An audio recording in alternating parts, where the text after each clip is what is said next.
Welcome to another episode of Questions from the Field. You know, we're wrapping up talking about electrical maintenance, which is a long conversation. It can be. But we're trying to make it so you know what to do. Just like the automotive industry, you go to the back of the book in your owner's manual. It tells you what to do. The same is true when it comes to your electrical system. The question is now what do I do in year 1? What do I do in year 2, year 3, year 5? What do I do all these years? How often do I do an infrared? How often do I service my ATS? What about my ground fault system? What about my KVAR cabinet?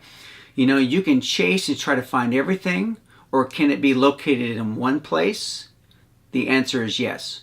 So what we've done is we've taken the standard from the electrical industry and we've created a one page that says how to create a 5-year maintenance plan. And if you would like a free copy, go to our website and sign up for our newsletter, and we'll send that to you right away.